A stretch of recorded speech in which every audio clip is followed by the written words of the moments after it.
think let's start with I'll start with like more kind of general question about sustainable development goals. And I would urge each one of you to, when you responded, uh, since we are not like many people here, so maybe like we can take like 4 or 5 minutes to answer the prompt if you wish. And I would urge you that, you, while responding to those prompts or questions, you can talk about your own area of interest, and you can speak from your local cultural experience and the local context in particular.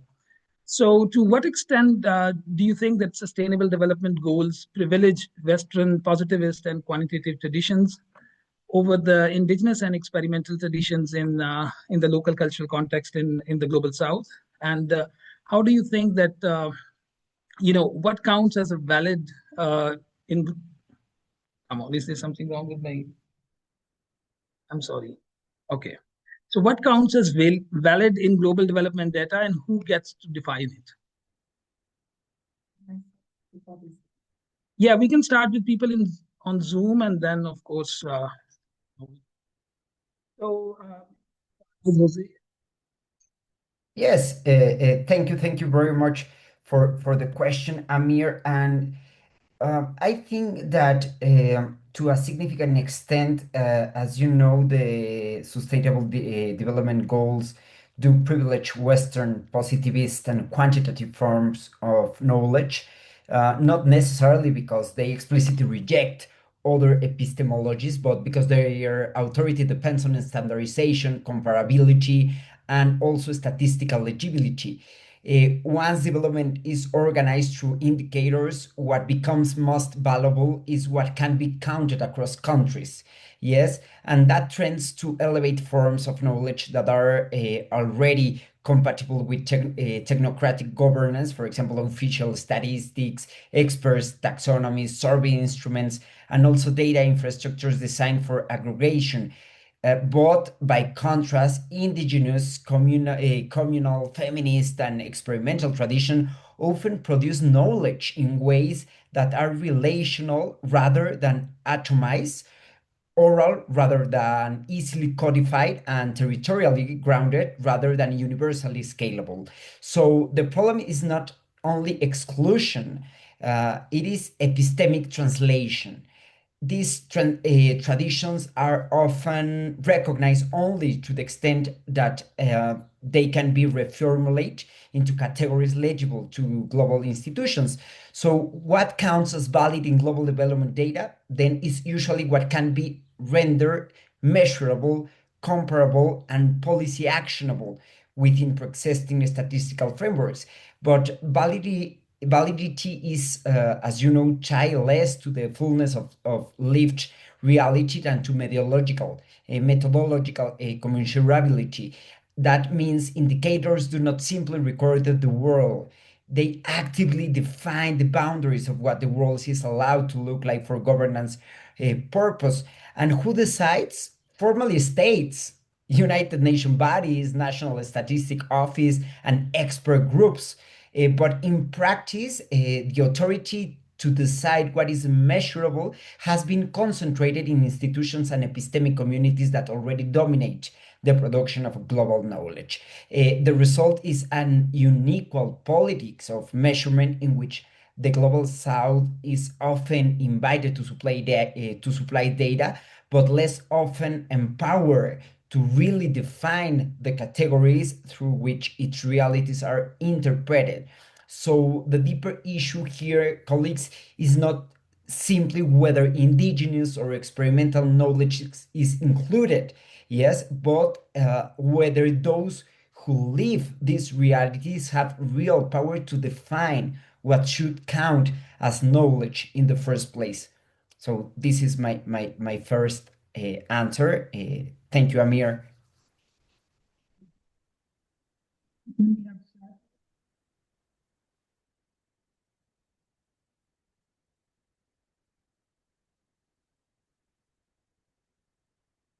Okay, I'll just jump in here. So thank you, Jose. I agree with Jose, basically. And I'm just going to use an example from my country.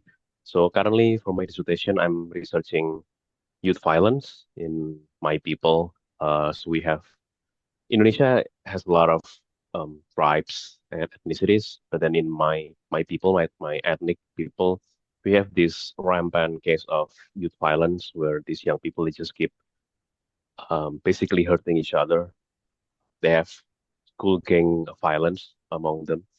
And by definition, if you're using the SDGs frameworks, they have indicators such as the target 16.1 of reducing violence and 16.2 on ending abuse and violence against children, which only immeasurable by number of victims of intentional homicide and percentage of young people who experience physical or sexual abuse, which unfortunately these metrics only capture the violence when it reaches the threshold of criminality.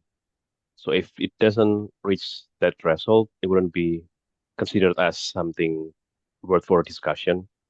And most of these cases are not really reported. And especially when the victim didn't really have any options to report what they experienced, since the law system here is also very bad.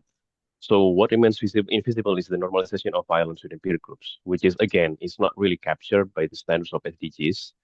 And unfortunately, like Jose said earlier, it really denies the importance of local culture and local values because actually, my people, we do have some kind of social norms and local values, which basically could deal with all of this violence among young people. We have deliberative consensus and mutual aid, which this has been practiced from generation to generation.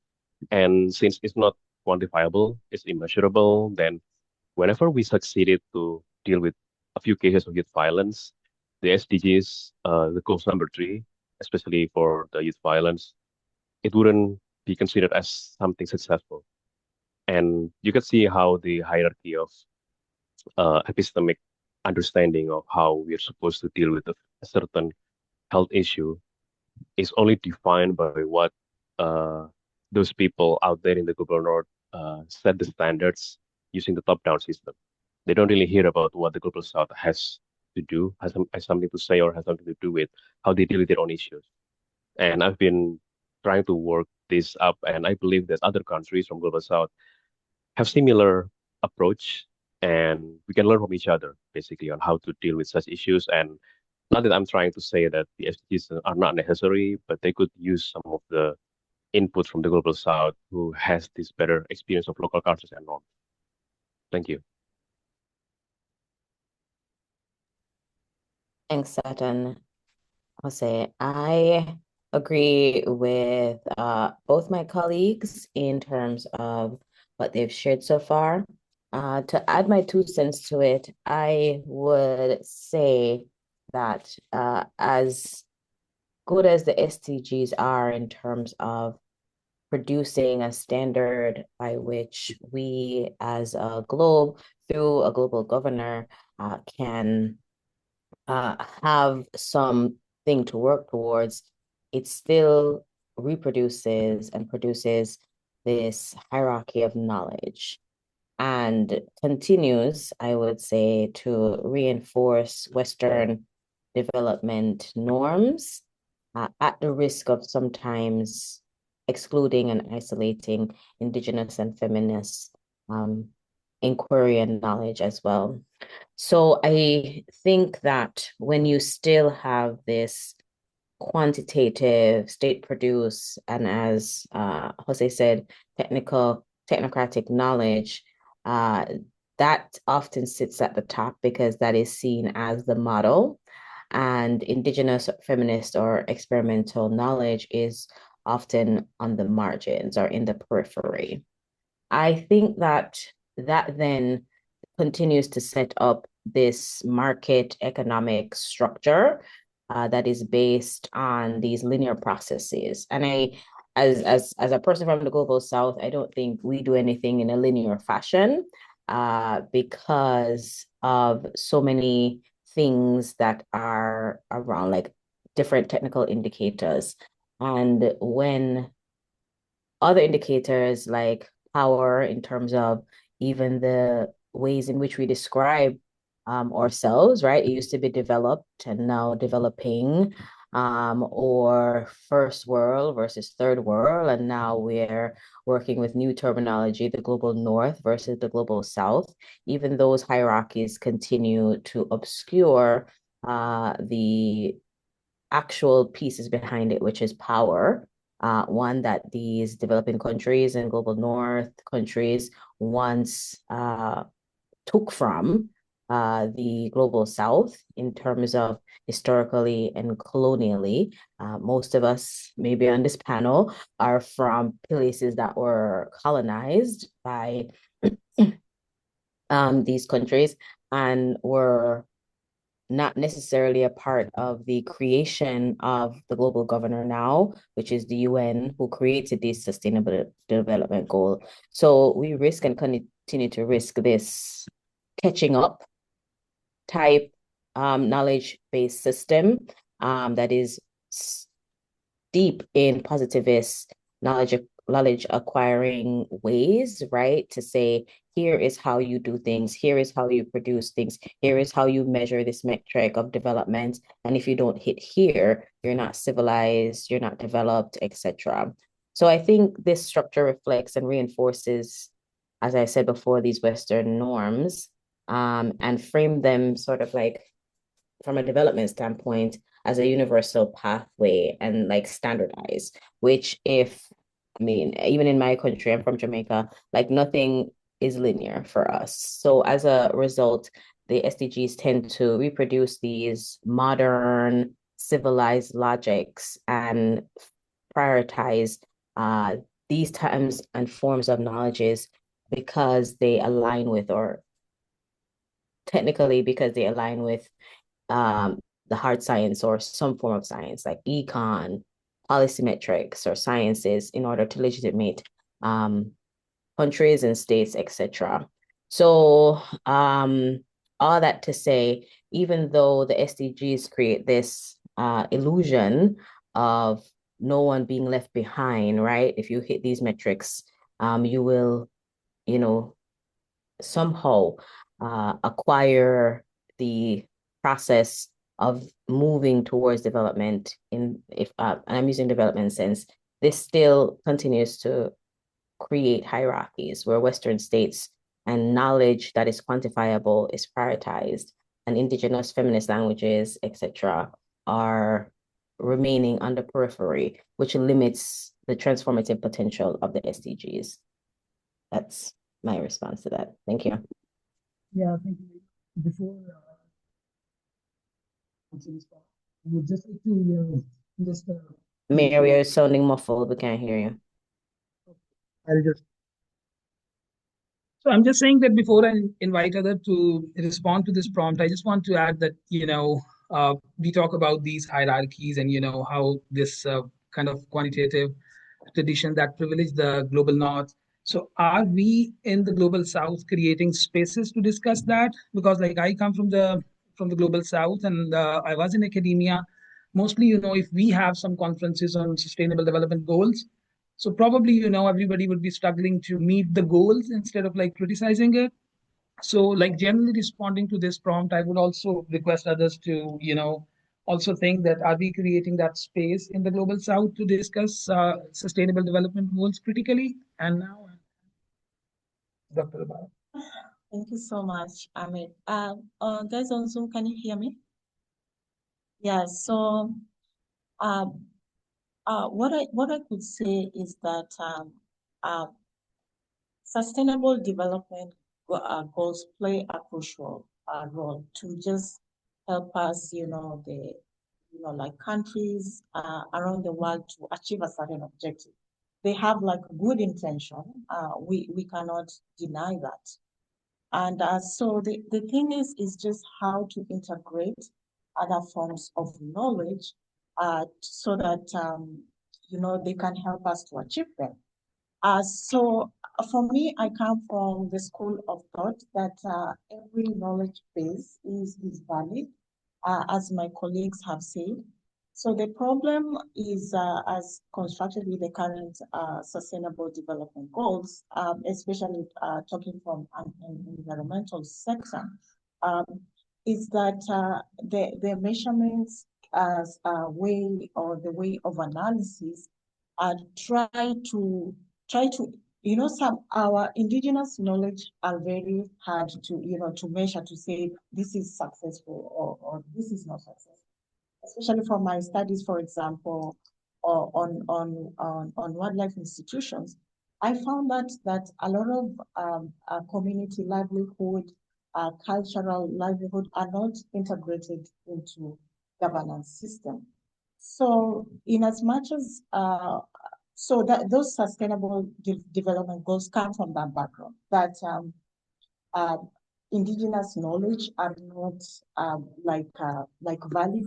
They are hard to assess and everything. So as Aamir has said, the key thing is for how we think we are going to integrate alternative knowledge system into these SDGs. So currently, as SDGs are created, they can only be assessed through Western form of knowledge. So perhaps when we are going to create the other development goals by the end of 2030, we should integrate at that starting level, like this alternative management system, because as these SDGs are currently created, we can only assess them through measurement, quantifiable measurements, and which is sometimes hard in terms of our indigenous knowledge system, especially African communities, So by the end of when these SDGs we are going to be starting the new ones in 2030, we have to start this conversation, and I'm happy we are starting them now. That we have to be at the forefront and just say that we have to integrate this other knowledge system at the baseline so that we evaluate ourselves whether these measurements are. And at the starting point is including them at the governance system. Just not we say that for example, with wildlife, what I'm arguing is not saying that communities are consulted, or when something is being done, we consult the community. I hate that thing, because it means like, oh, someone is just inviting you. No, my knowledge, my way of knowing is important, and it should be integrated at that decision level. I should not be called as a consultant or anything. So and I think we have to find creative ways of doing this. I think I'm developing a paper on probably of integrating, writing those things, and I'm calling for a relational legal system, especially in Africa, in terms of environmental governance, so that we do not just look at things from environment is always look at two things in terms of anthropocentric, like is it serving human system, or from an ecocentric perspective where is this thing harming the environment? But most indigenous is like, does knowledge is like, does this ensure a system balance, So if we have like a legal system that just doesn't look at the human or the environment, but look at the system balance, that for me will be a good starting point. Yeah, thank you very much.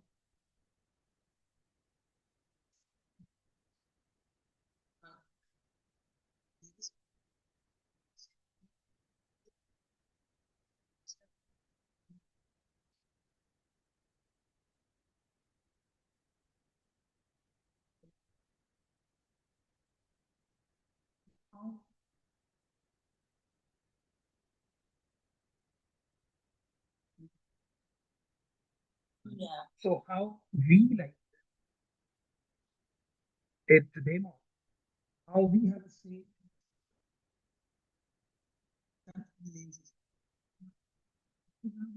Yeah, so probably, so for me, what I'm arguing is like, let me just give you an example. A lot of communities in Africa were removed when these protected areas, these game reserves were created. They were created actually during colonial system. Mm-hmm. So a lot of communities took their cases to African courts because they could not get like reprieve in their countries. Their countries will repress them because they enabled those colonial laws. So when they took the cases in African court, what the African court ruled was based on anthropocentrism, Mm-hmm. and from ecocentric perspective. And so they do not look at how the removal of communities from protected areas if impacted like not just their human rights, it impacted that community as whole, like it removed their identity because most people, most indigenous people derive their identity from how they use and interact with the land. Yeah. So even if you're going to relocate me to another site, my connection and my identity has been interfered with because there was how I was relating to that in a cultural way. Yeah. So what I'm arguing for is like not a legal system that look not only that human rights or violation of environment, for example, in terms of pollution, but removal of those people is not just a human right thing, it's like a whole community has been impacted in a ways that a human right perspective or an environmental violation perspective there's no jurisdiction for that. So the importance of looking at that from a relational perspective is that it ensures that the people cannot be disconnected from their land, you know. And for me, I think that is an important step, which we can start by just debating those ideas. Yep. And for me, I always believe that, you know, ideas, when we start talking about the ideas, they will shape to something. Because how we do things started as an idea. You know? Yeah. All right, so now we move to, as I said, now we are moving to now, but we are looking forward to like more perspective on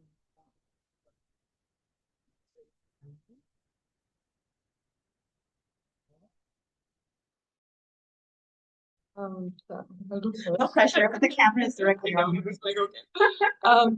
So I specifically look at urban areas, so I can't speak it directly to indigenous populations, but what I've realized is that all these SDGs in the end need to get implemented at the local level.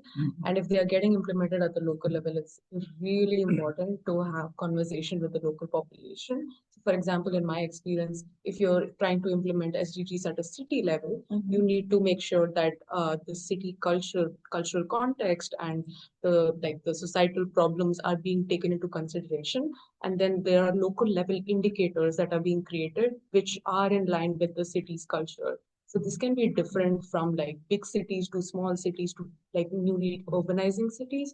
So I've noticed like this variation across, in my case, I research in India mostly. So there's a lot of variation as to like how SDGs can be implemented in villages, in towns, in big cities.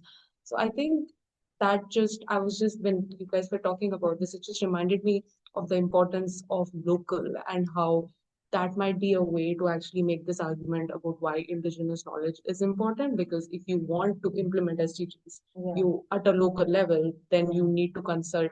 I mean, not in a way where you just ask them to come, but actually co-create the system with them, because the system has to function also like through them in that area, in a particular locality.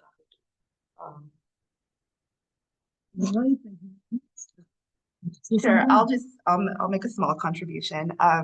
So I would say my most recent entanglement with the SDGs is I'm a graphic designer as a side gig for a poor PhD student who needs to make money.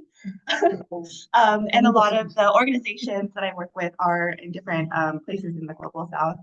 And something that I've noticed is that So business carries on as usual, but in moments when we have to design, a really splashy annual report to get, international attention, to get money, that's sort of the moment when the SDGs are invoked, and there's sort of like a fitting in of like, here's all these things that we, have been community driven and we've worked on throughout the year. But just for the annual report, where does it match up with the SDGs? And let's make that a really beautiful page, so that, we can get funding attention and all of that.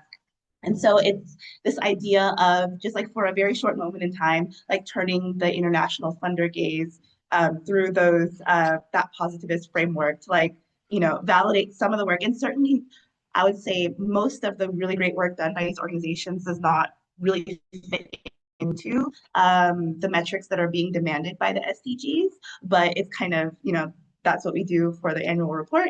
And then once that's over, business carries on as usual. So I think maybe the bridge to epistemologies is that it's used, because there's such a mismatch between sort of the work that is valued on, by the community and sort of what is being demanded by the SDGs. It's used instrumentally for, for survival, for monetary survival. And then you part ways until, you make the annual report again. I think there's a better way to articulate exactly what the conversation to knowledge systems. That's it.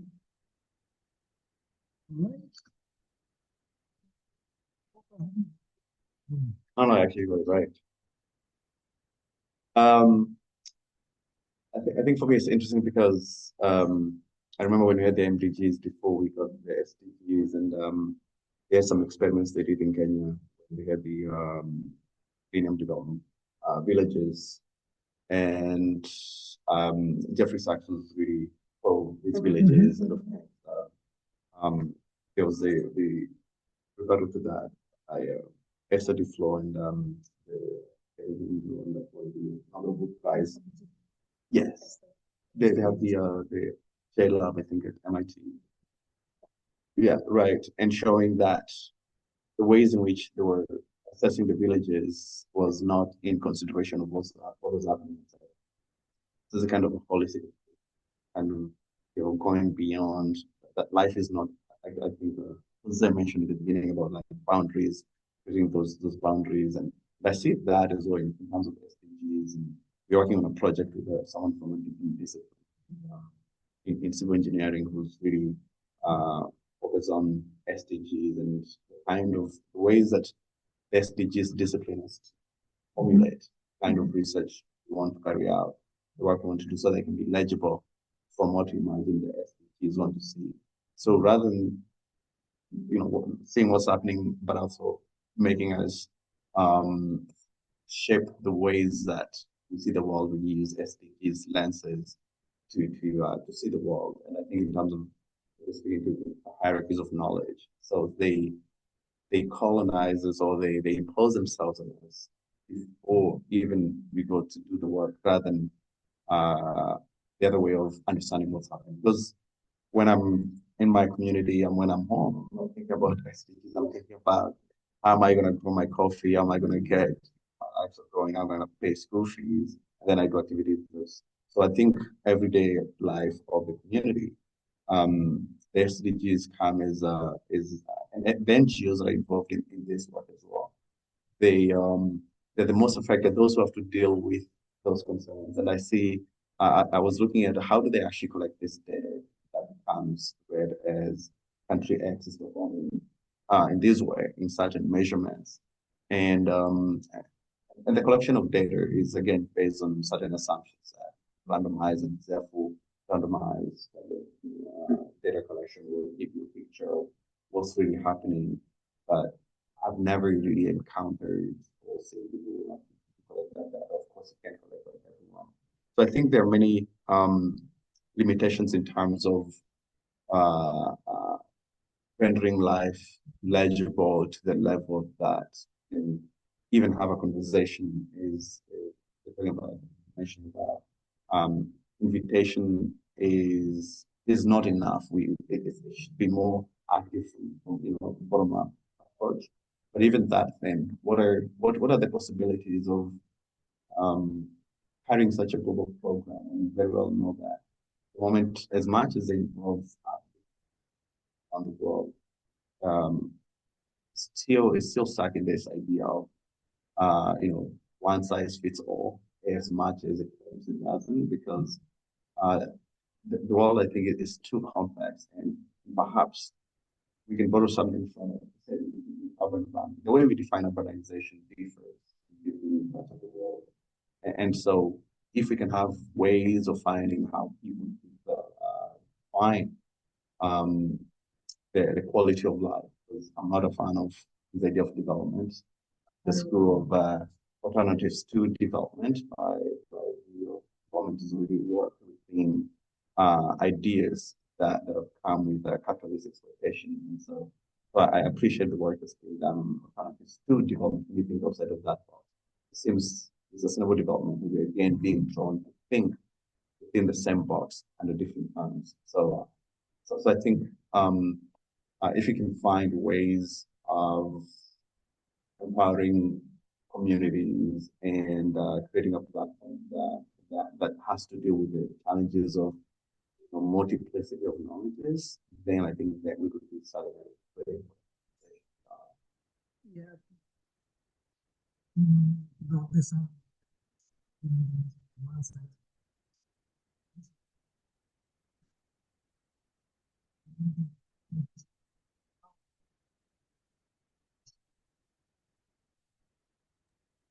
Sorry, Aamir, but we cannot hear you well. Maybe Right. because you are very close to the microphone. Yeah, so this is Yes. another limitation of the technology. Anyway, so Yes, I yeah, can hear so you very well. I was just saying that maybe we should also talk about capitalism a little bit. That how this capitalist idea of development has reduced, for example, education to the number of schools, uh, health to the number of hospitals. So how it is quantitative and the knowledge base, but the one size perhaps is capitalism. So would you like to respond to it for a bit, and then we can go to the next prompt? Anyone on the Zoom or here in person?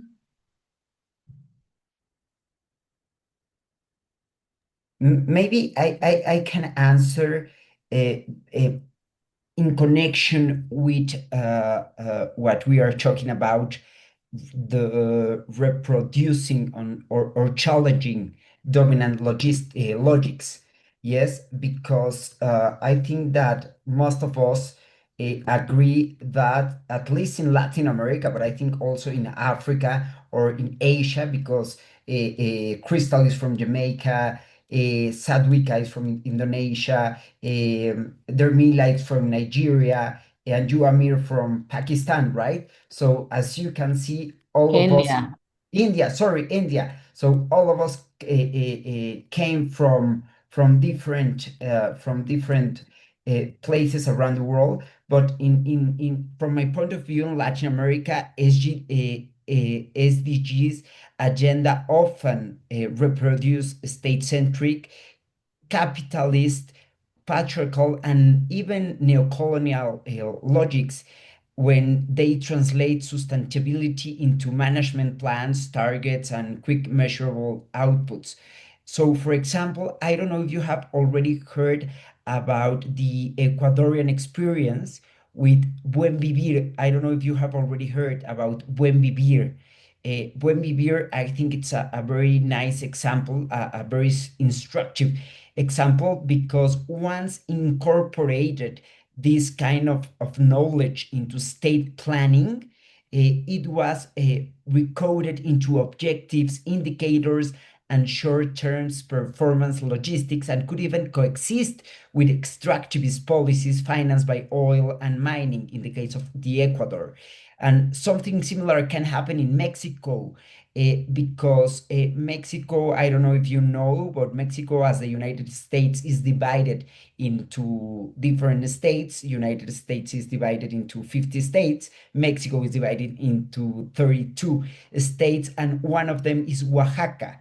Oaxaca in the south part of Mexico. It's very, very important because it demonstrates that when communal life, care, or territorial autonomy are absorbed into technocratic frameworks that make them governable but not transformative. Yes, and at the same time, there's still some disruptive potential if communities, feminist movements, and indigenous people appropriate a SDGs language from below to demand accountability, recognition, and redistribution of their own terms. So I think the most important thing here is being able to challenge those kind of knowledge, because as I already mentioned, the problem is not only statist and capitalist, because it also patriarchal and neocolonial. Yes, and these processes are never total. As I already told you, in Mexico, indigenous women struggles, communal politics, and territorial forms of self-organization also show that there are openings to challenge these logics from below. So the SDG framework can therefore be a vehicle, if you want to use a metaphor, yes, a vehicle of domestication, but under some conditions, it can also be repurposed as a language of contestation. I don't know if you agree with this point of view.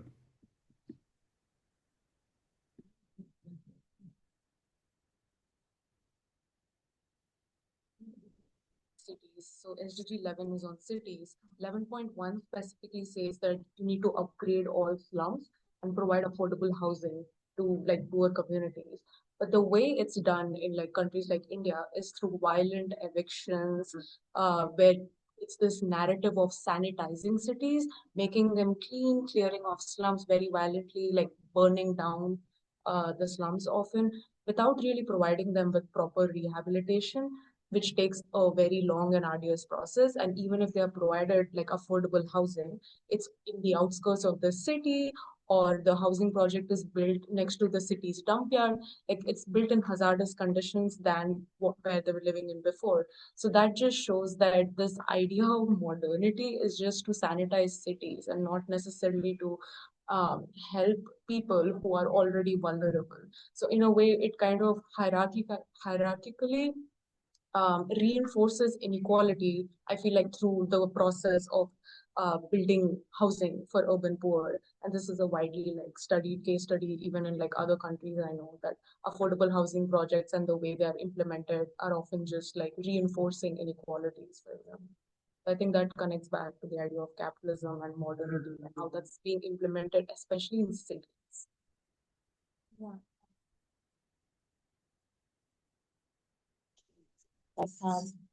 People live in slum for a reason, because no one will just wake up and say, I want to live in a slum. It's because your economic conditions if they take you there. So it means like the governance system is not working. And sometimes that's why I am always like applaud China development structure, which they they promoted over the years. When you just want to improve the general society or a country, you just plan it in a systematic way. And when a country develops, like the benefits are felt in everyone, because it's the country where over like 90%, it has 90% of home ownership, and it's a billion people plus. So so we can achieve that, but we have to do it. I know there are some concerns also at initial start of the development. There was also that element of eviction to create an development structures. But I feel like, as you say, just people, you want to get rid of those people. You don't want to see slums in it's not like you want to improve the quality or life of people, it's just want to get rid of this type of people so that we attract other certain class of people, which is very problematic. Yeah, I just like to, when we say that even some course, but on the other side, it might also be understood as another way of living, about this particular right. India and Pakistan, there are some people who live like this and then they move from place to another place. So, and Aamir, we can't hear you. Turn it to you. so sad. Okay, so I was just saying that, when we say that, okay, people live in slums for certain reasons, the poverty might not be the only reason. Some people like culturally like to live in slums and then they move from one place to another. And, when we say that, okay, if we have like the houses made of brick and cement, like it's again, like cities also discipline the life, in a certain way. And you assume that, okay, this is the quality living, which is like, where it comes from is a question. So that's from my side. Should we move to the second prompt, I think? And I'm happy that, we are having this lively discussion. All right. So the second question from my side would be that are the SDGs neutral measurements of development and progress, or do they represent a system of scrutiny and surveillance of the global South, while also ensuring the Western control over how development is defined and pursued? I mean, do all countries undergo the same level of scrutiny? And how and in whose benefit international organization in practice use the development data? In the same order? Sorry? In the same order? We have to answer in the same order? Yes, because if you want, I can begin. Yeah, you can. Yes, Aamir, thank you you. were going in and out. Can you repeat the question for me? Okay. Let me do it again. So my question is, are sustainable development goals neutral measurements of development and progress, or do they represent a system of scrutiny and surveillance of the global South, while also ensuring Western control over how development is defined and pursued? And do all countries undergo the same level of scrutiny? How and in whose benefit international organizations in practice use the development data?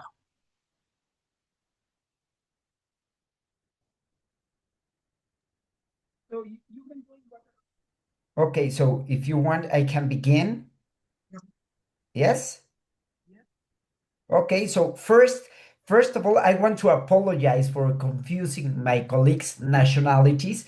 Sorry, it's too early here in Mexico City. It's 7 a.m. So, and it's my birthday today. So I kindly ask you to be gentle with me, and sorry for that mistake. I really messed up badly. So regarding your question, Aamir, thank you very much. And I think that the SDGs are not neutral measurements in any strong sense, because they certainly measure, but they also govern. And I think this is very important because their indicator architecture is built around harmonization, comparability, and global reporting, which means that diverse national realities are translated into universal metrics that smooth out political, economic, and cultural differences. And in that process, measurement becomes a way of setting standards, defining what counts as progress, and creating competition and reputational pressure across countries. So that is why the literature around the SDGs insists that benchmarking and indexing, for example, are not neutral techniques because they describe a particular vision of the world, often one centered on competitive states and technocratic management. We already talked about it. And at the same time, the picture is not simple. One of unilateral Western imposition, because compared with the MDGs, the SDGs were designed as a more participatory and country-led process with country ownership built into this course. But that participation operates inside an epistemic infrastructure still shaped by long-standing international organization and also by expert communities. So my answer would be the SDGs are both a framework for condition for coordination and a system of scrutiny, and the two functions are inseparable. So nor do all countries undergo the same level of scrutiny in practice. Formally, the framework is universal, but materially, and I think all of us know very well, materially the burdens and consequences are unequal, because some indicators are often described as nearly routine or inconsequential for many OECD countries, for example. So that means that many countries in the global south, including ours, are asked not only to improve social outcomes, but also to invest the scarce administrative and financial resources into becoming permanently measurable in globally acceptable terms. So universalism, in that case, in other words, doesn't translate into equal exposure or equal consequences. So this is my first answer.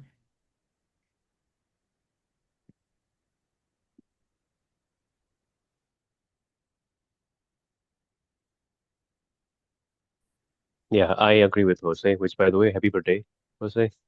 Thank you. Uh, yeah, so I believe that um, the SDGs was really designed to scrutinize global south in terms of, like there's this whole neo-colonialism situation where they no longer can have direct control over our countries, and therefore they use these fancy standards to see if we can comply without even thinking about the capabilities. Because if the countries have their own capabilities, like for example, my country, we are far from being able to comply to any code of SDGs. And I know this very well because I work with my government. Uh, my government even has this specific ministry that deals with how we create our long-term plans, development plans, which basically just a carbon copy of SDGs itself.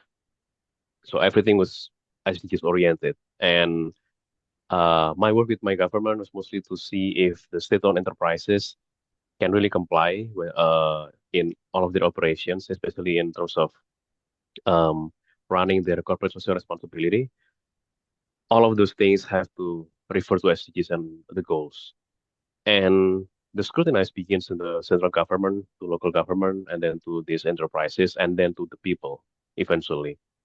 And uh, this scrutinization that happens from all levels, it all begins from the UN bodies. And should my country fails to meet targets, which would most likely do, it's not the um it's not exactly the government's responsibility to deal with that, because from the very beginning we realized that we do not have any kind of capabilities to really comply 100%. So we are doomed to fail from the start, basically. And we would be labeled ineffective, and our whole systems would be deemed inadequate, which is again totally unfair because for one thing, my government might not be really capable of working properly, but my people were resilient. And this resiliency are not really always captured by these standards from the SDGs, and surveillance itself does not really capture those.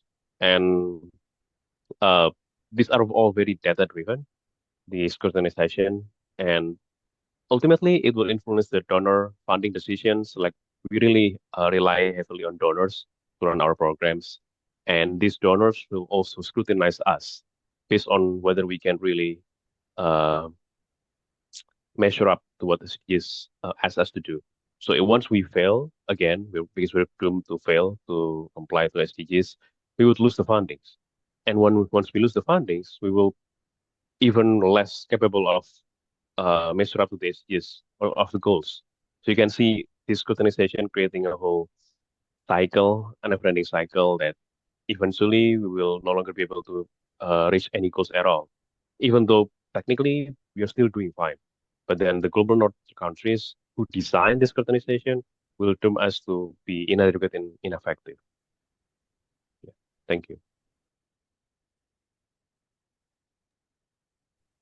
Going to have one of the audience members take my spot since we are at a couple minutes to go.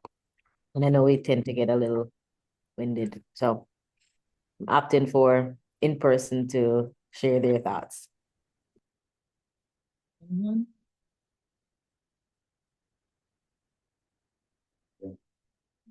I appreciate so much for what you said, and also a happy birthday, Jose.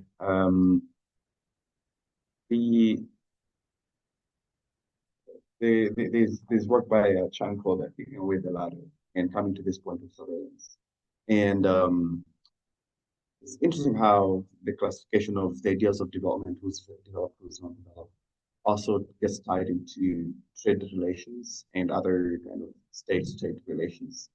I remember in 2014, looking there, I was doing research in East Africa, and Kenya had just gone up a level. I don't remember whether it was from lower middle income to upper lower income country, and that instantly changed their access to the EU market.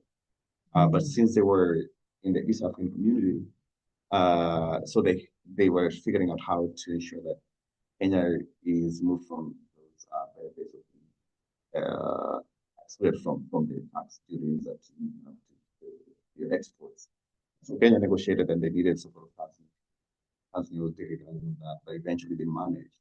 But I think at that moment, I really showed how, as much as talking about SDGs and ideas of what is progress, their tanks kicking away the ladder shows some of the ways in which, by monitoring or monitoring how you're progressing from governmental lenses, changes or ensures that adds responsibilities that, interestingly enough, work to contradict this progress or to undo this progress, make it harder for you to climb up the ladder, get more responsibilities because of your new position. But we're not seeing the same kind of responsibility in the West. Right now, we're talking about the recent requirements to show that when you do export, for example, agricultural product, you've not done that work by causing any kind of deforestation. So there are certain, and the EU market is quite strict on this. And when you look at that, you see that responsibility is being transferred to the farmer, to the producer, rather than to actually the EU and the wealthy markets in terms of supporting this work of conservation, biodiversity conservation. And when you look at the markets in the way that they're trying to assess conservation and climate change, for example, the language that's being used is interesting. For example, how moving over maybe for those who are familiar with the carbon offsets market, that's very critical personally. But the ways that it's evolving to enhance access to indigenous lands and lands elsewhere is interesting. We're seeing a move from carbon credits to biodiversity credits. If you think biodiversity looks better than carbon in the way that is more holistic, but the person who owns the land, that means whatever is considered biodiversity has to be preserved, not conserved, preserved. Basically your ways of relating with the land are minimized because the land has to stay intact even more. And so biodiversity, rather than becoming a helpful term in the way that it has been, is weaponized. Actually limit your access to this land. And then that is used as a measure of biodiversity credit. So it's interesting how what appears so benign on the surface, actually on the ground, there is this consistent alienation of land resources, and we're not seeing really honest engagements with indigenous people and empowering. If you talk to indigenous organizations, processes of even obtaining funding for surveys, they continually, whether it's Global Climate Fund and others, they have created so many hurdles for accessing these resources. To the extent that when I think about development and the SDGs, and find that it operates like it hasn't really changed from the times of Chambers in 1980s. Talks about the development is done where it's possible, and those places that are far away, people who do development never really want to go. So it's the same trend continuing, and while is from the global south we can see opportunities of say gaming the system, but how we can use SDGs, as I was saying, to see how we can use them, for example, to hold our own national states accountable to do politics with it. And so some communities, for example, have gone to international courts and pushed their states recognize their rights. Very like indigenous communities that have used indigenous platforms in East Africa to force their states recognize and do those things. So I think if you can invest in communities, because the state has this interesting antagonistic relationship often with where we can say in quote unquote development is needed the most. I think we need to figure out how to give power to communities as opposed to continuing to see the state as an entry point into this so-called and others still very state-centric, and that retains power to the state. They can decide what Islam upgrading. We've seen in Kibera and other places that funding of slums since it was published, and then there was this push to upgrading slums, and then it has fallen back. But again, when you look at it, there's the ideas of profit making, like how capitalism works in different spaces, so engulf these projects so much that what is presented is something that should. I think we can agree that everywhere people want to improve the quality of their life. I think much sense capability we see opportunities of how maybe to hold the states accountable, but this idea of using the state as an entry point we thought, because the state becomes a very effective tool for doing state surveillance or acquisition of what is the quality of life.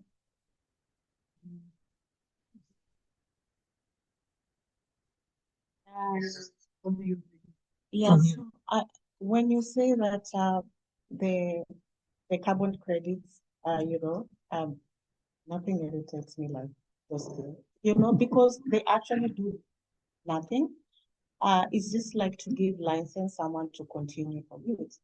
And what it's always so unfair about it is like I keep on telling people, like, for example, in Africa, where my research interest is, like, we have not significantly contributed to global warming, and so they are just like transferring that responsibility on a calamity that we've not contributed to, and so it's our responsibility now to now take care of it. Yeah. And also to do with the way to just maintain that land as it is. It's also the same concept with what I was studying in protected areas. So protected areas are currently used as tourism. You see, I'm going to safari in Africa, nice, yeah. But you see, those land are just there, not for community use. And this way of managing protected areas, which I'm going to talk about in my next panel, is mostly started in the US with Yellowstone National Park. And they're just sitting there not to be accessed with communities. So it's just a way not helping people, There are a lot of people, we have food insecurity. Like yesterday, my sister told me that there has been an announcement in another lake. It's called Nakuru National Park, that portion of it, that fish from that lake is not harvested. It has a lot of fish. The volume of fish in that lake is within a protected area. So no extraction is allowed. So the current justification is that there's like a pollution level, that not good for human consumption. But when you look at all that, I have like read a lot of research about the level of pollution or chemicals in that lake.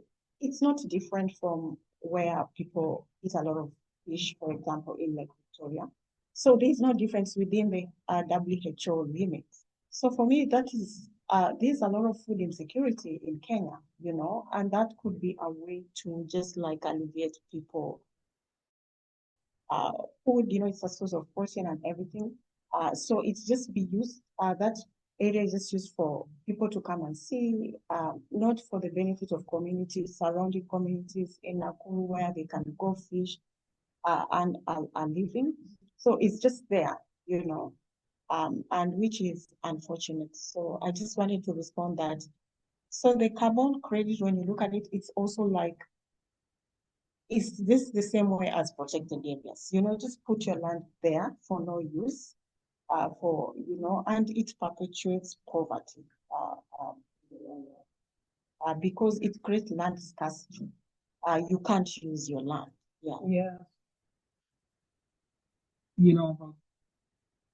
So most of the protected areas, the narrative around, they just restrict the Aamir, turn the computer. Oh my God. Okay, I'm so happy that there is someone who would like to listen to my enlightening ideas this morning. Thank you, Krystal. So I was just saying that this discourse around the protected areas and this exploitation basically of the resources happen through massive capitalist extraction. Usually, the community use of the resources, even in the protected areas, is not that harmful, but they are the ones who are held responsible. So would you like to say something around that too also? Yeah. It's not even like limited, they are restricted. Like, for example, in all African countries, in major protected areas, the game reserves, even just going and picking like even vegetables, and these are use which do not affect in any way, but you see like you have like tourists are allowed to come and hunt, to hunt big animals as elephants, as lion and everything. And you are told you cannot even go and pick, pick even some bunch of leaves, even for charcoal or fuel or even. So it's so unfortunate. And I'm glad that we need to talk about these things in any spaces as we want, because when people come to Africa, see these nice places, they are not harmless. They are very harmful and they impact people's lives. And for me, the most important reason for protecting or preserving these areas is for use for communities, not just for tourism, if you want them to sustain them for future, they have to be used to improve the livelihood of people, not just for tourism or for carbon. Yeah, so this discourse, I think we also need to challenge that. For example, in Pakistan, the state is building one national park after the other, saying that they are protecting the environment in Himalayas, and then they are building China-Pakistan Economic Corridor, a massive infrastructure project like passing through Himalayas. So when state does it, it's okay. But again, like for the community, if they are just collecting, woods just so that they can burn it and get some heat, it's going to destroy the environment apparently. So I think it's quite important to look into that discourse as well. And this takes us to our third question. I think it has to do with responsibility. So how does the universal framing of the SDGs interact with the unequal historical responsibilities, structural asymmetries, and development constraints that countries of the global south continue to face? So basically, I think this discussion about responsibility we already had a little bit, but it's like on the country level. For example, Pakistan is, I think, among the top 10 threatened countries from the climate change.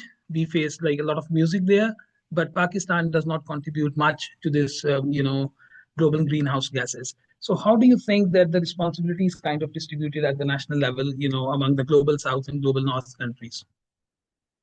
I just respond to that because it ties down to my previous point. So when we talk about climate change, the greatest polluters are currently China, United States, and EU in combined, and other countries, India, Brazil. But you see that for climate change, the climate change advisory, the ICJ, the International Court of Justice advisory was very clear. Every country has responsibility, but we have differentiated responsibility. Depends on your pollution, your history, and your capabilities, So it is the responsibility of the great polluters to mitigate measures, But currently, as you see with, for example, United States, the issue of climate change is off the window. So it just leaves us now with China, which is now developing a lot of it. It is the greatest polluter by also investing so much on green energy. It has planted the most trees, I think 1 billion, whatever, in the last 10 years. And it's also developing a protected area system, So among the greatest polluters, it is the one which is doing anything. So for EU, the EU, now it has to those carbon credits, doing something and doing nothing, So to talk about that, I think it's their responsibility to ensure that the carbon emission is reduced, because as a country developed, naturally, it will continue to pollute. So it is the responsibility of those who pollute more to reduce, so to cushion people who will naturally increase their pollution as they develop, because when you're told as a country not to pollute as you develop, it's essentially being told not to develop yourself, because development positively correlates with actual pollution. So that's what I just want to add to that, and then, yeah. So anyone from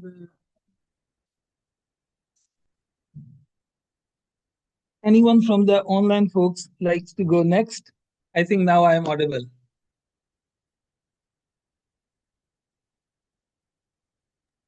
Maybe Krystal, because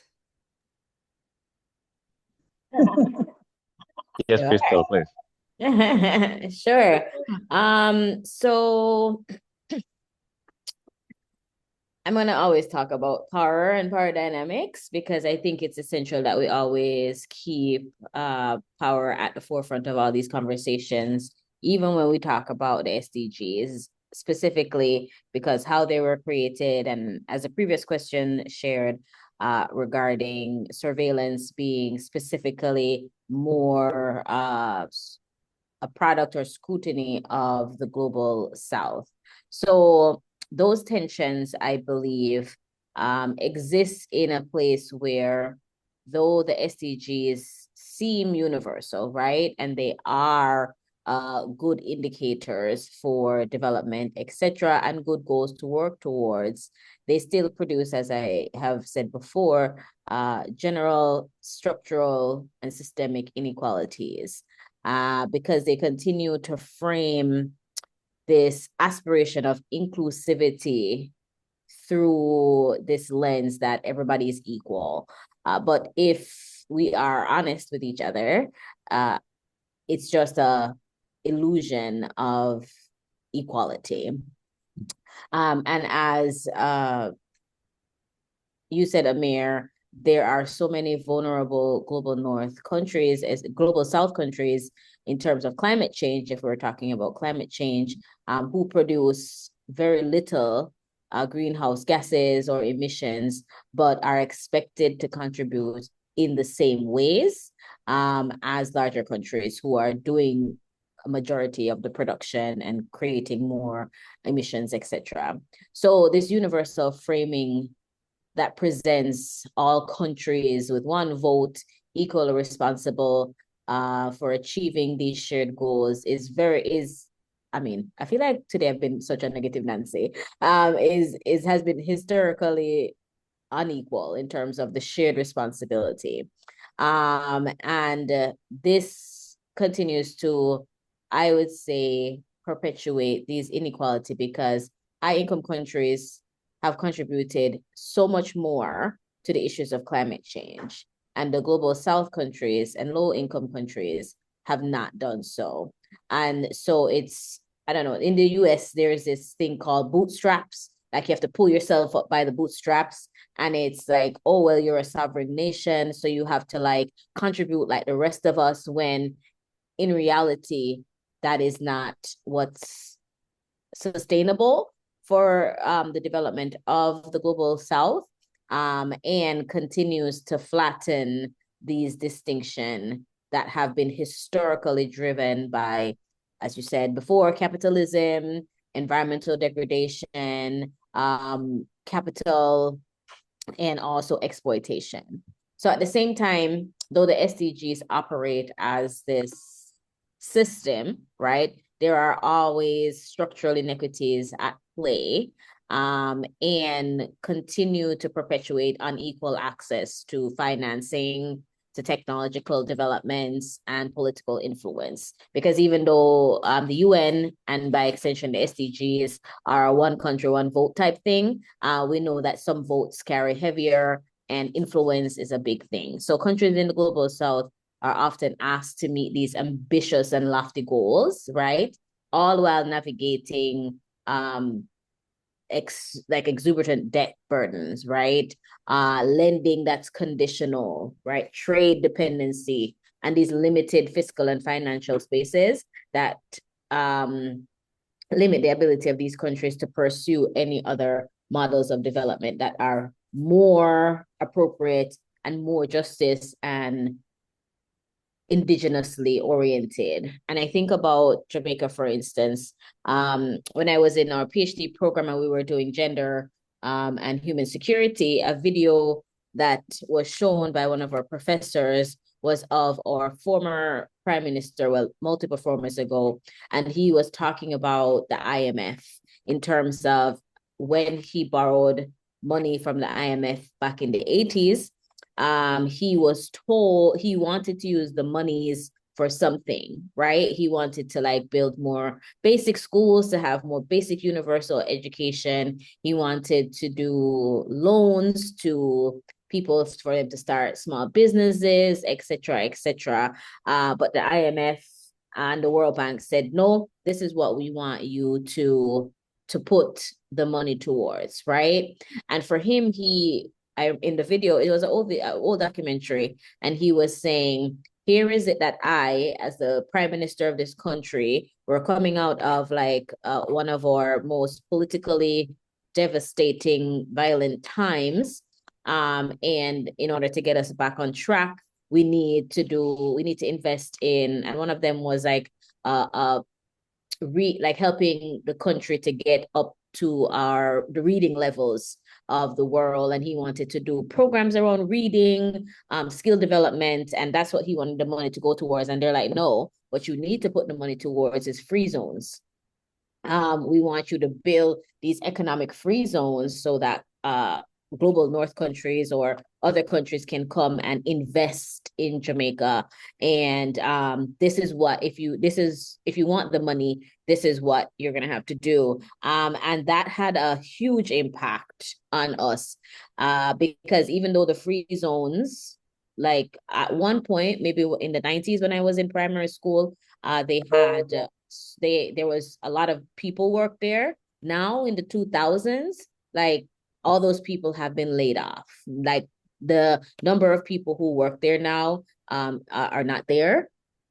And it's virtually non-existent, right? So there's this big, and I mean, in the we built this big complex. It's like 3 or 4 miles like long it was supposed to be investments of foreign countries coming in, and I think they had put down there was some vehicle distribution, like putting up vehicles, this factories that reassembled things, etc. And so that free zone now sits empty, right?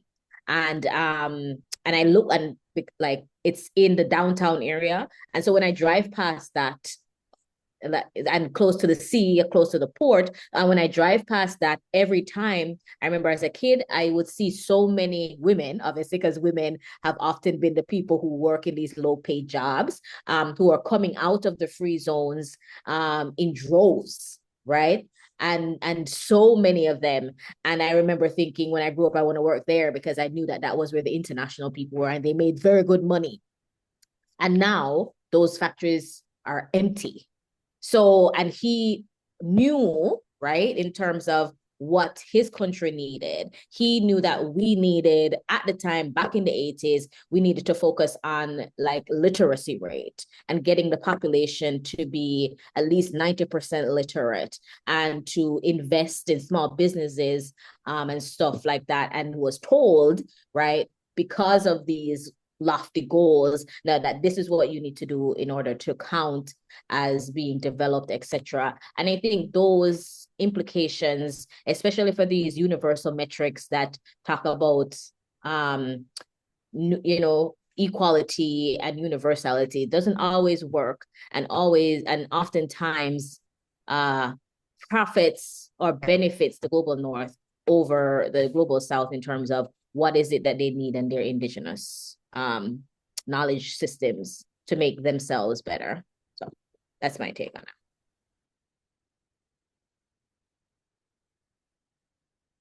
So I think here we'll give the opportunity to our audience. See how conveniently I turn into panelist and then audience. So this is what, if you are chair, it comes with, a little bit authoritative tendencies. So I would like give you opportunity if you have like any question to ask a learned panelist towards the end. So if you have like any question you want to ask. Okay. Yeah, thank you for putting this panel together. My question is, in what ways, if there are, do you see SDGs fostering self-determination among communities? And if there aren't, are there ways in which communities can use SDGs to drive their self-determination?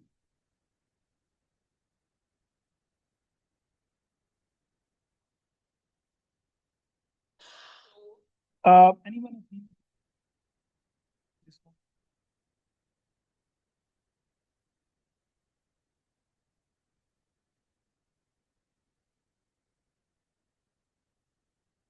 Why don't you? Yes, if you want, I can answer very briefly regarding Mexico's experience, because I fully agree with Krystal, and I think that universal framing of the SDGs can obscure unequal global conditions because it places all countries under the same normative horizon without fully accounting for the fact that they don't start from the same historical and structural position. Yes, so in Mexico, this tension is especially visible when complex realities have to be translated into globally comparable formats. Even in areas such as multidimensional poverty, Mexico pushed for room to use its own definitions rather than simply accept a top-down methodology, which shows that measurement is never purely technical, but also political.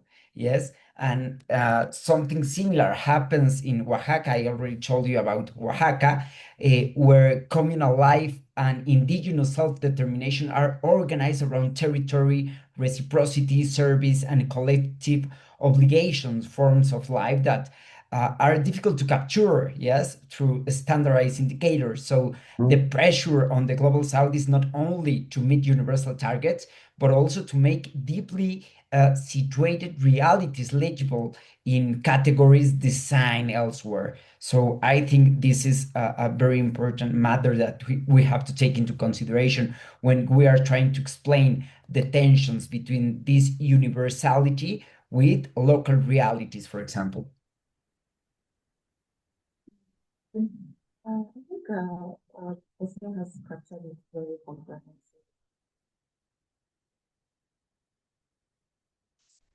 So I think it's about time. So we'll end here. But again, Jose, happy birthday. And I would request you to stay here for a minute.